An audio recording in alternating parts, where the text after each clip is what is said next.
Welcome to an out-of-the-box unboxing. Today we're going to be looking at Spider-Geddon. This is a straight-to-retail expansion for Marvel United. While I was waiting for my multiverse page to come in from Kickstarter, I saw this in the shops and thought, well, I'll pick it up and add it to my collection. So this is an expansion, so you do need either the core Marvel United or the Marvel United X-Men core set in order to play it. But otherwise, let's go and have a look and see what's inside. First thing first, yeah, the shrink wrap. It's pretty reasonably priced. I think it was like 49 Australian dollars.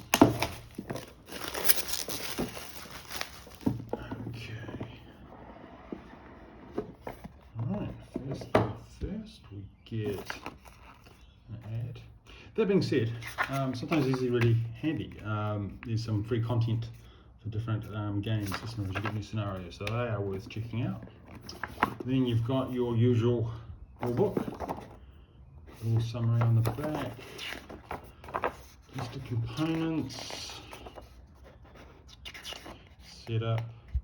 I guess the most interesting thing with this is going to be the models and the locations. I imagine most of the characters are the same. This almost looks like a standalone. I don't think it is. Maybe this is standalone. So you see 1 to 4 players take on a role. Doesn't say that you need a... Yeah, I think this is a standalone starter set. I stand corrected, because you've got all the bits you need. You've got your mission guide, you've got your tokens, you've got your... So this is on par with the core set, and the this is why the rules are so big. And there you go. So now I've got 3 core sets, and rather than shield mode, we now have commander solo mode, which I imagine will be very similar to the previous ones. Single player, plays a single player, small support team. Okay, so that is different than the mixing up 3 characters, so that could be fun. Okay, right, now we've got a whole sheet of tokens, double-sided, nice thick card, and more tokens. We've all been waiting for. So yeah, so this is another core, which is nice. Let's have a look at the locations. That's always one of the things that makes the game stand out, because you get to pick, you can mix and match all your different locations across the sets and make them a bit more interesting.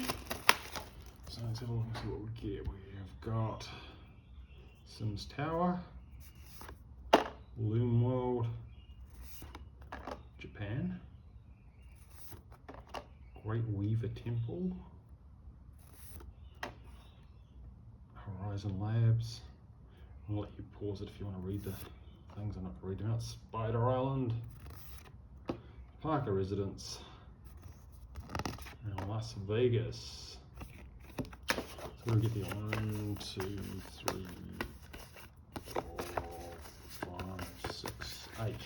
So I think you only need 6 in the game. It's been a while. Okay, so then we've got our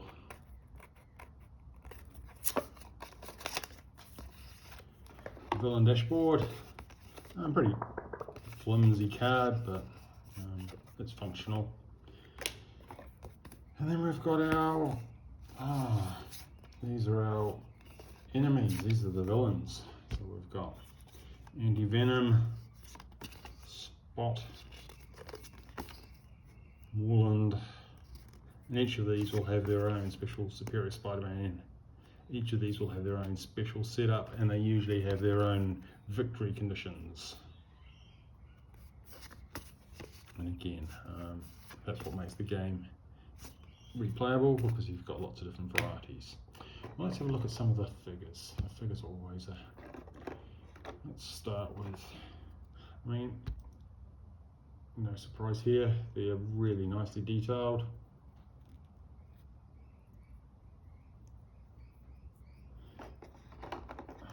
This one's punk rock Spider-Man.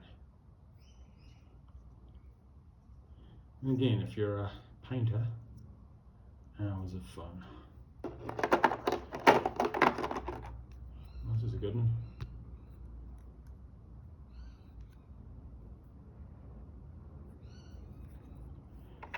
I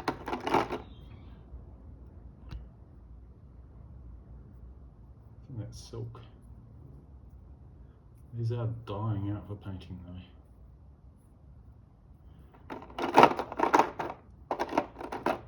This guy comes with his own wall. That's Spider-Man Noir.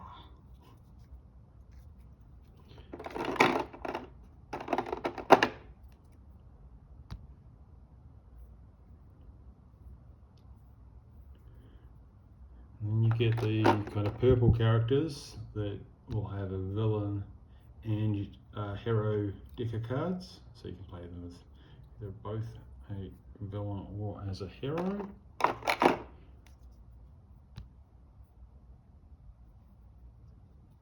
So anti-venom.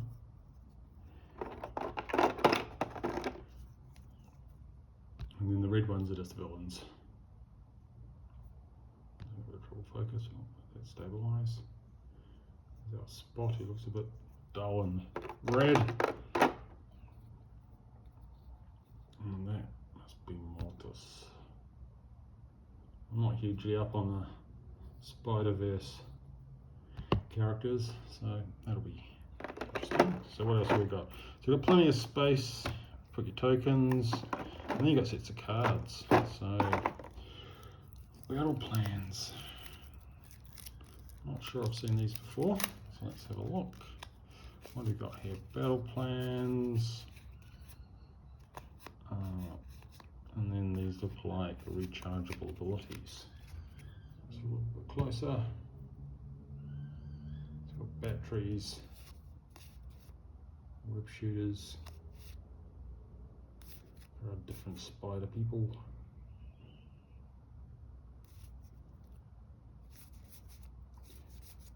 Okay, so these look like ability cards that you can pick up as you go through. And then we've got our, again, probably not going to go through these in brutal detail because, that being said, it's the villains that give you that variety. Most of the characters are fairly similar. So we've got our standard components that you need in a core set: defeat thugs, rescue civilians, clear threats, so you do that most things. Oh, and then you've got customized ones for Superior Spider-Man for some reason. And then we've got extra challenge cards to make the game a bit harder. What have we got here? These are superhero cards. Okay. Misdirection, which are super villain cards. I think are a little bit new to me. These look like they might fit sleeved. If you watch any of my videos, you'll know I like to sleeve my cards. Standard magic sleeve, and yeah, plenty of room.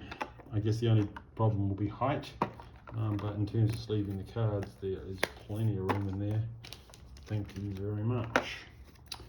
Then we've got our villains and our threat cards.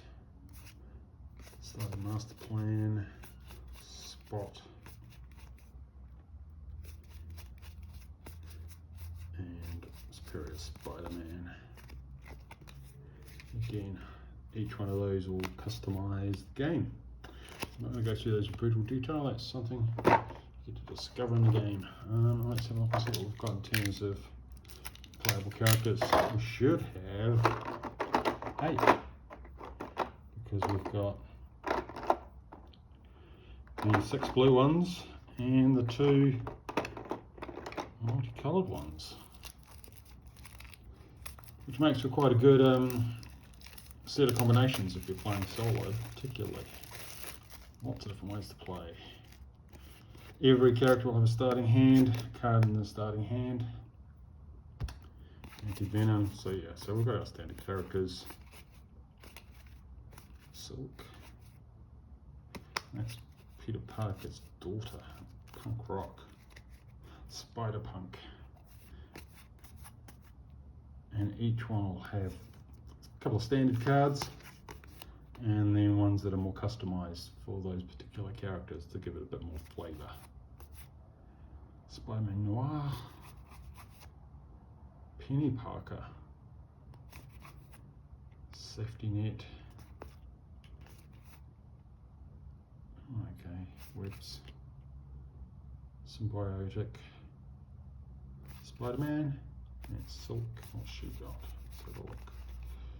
Silk Sense. As long as this card is face up in the storyline once per villain turn, if the villain ends their movement in your location, you may immediately move to an adjacent one. If you do ignore the first damage, you would take that turn. That's pretty handy.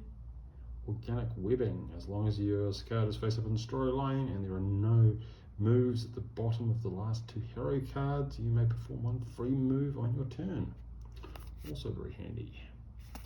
And then this is the purple. So we've got Superior Spider-Man as a villain, or you can also have him as a playable hero. Scarlet Spider and Anti-Venom.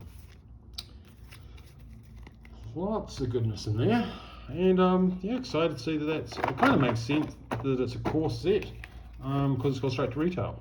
And you can't expect people who have picked up the previous sets. Right, so you've also got a cube, which you usually use for the on the villain track.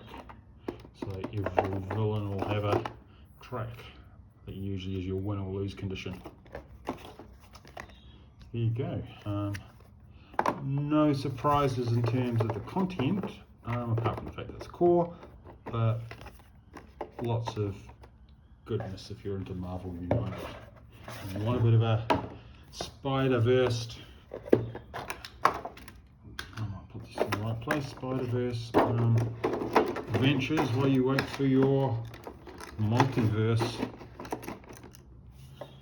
pledge to arrive. If you like these videos, don't forget to like and subscribe.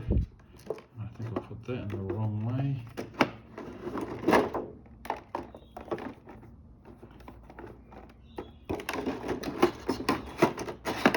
There we go. Getting it all back in the box. And that is what you get in Spider-Man, Spider-Geddon, retail Marvel United. Don't forget, subscribe and like.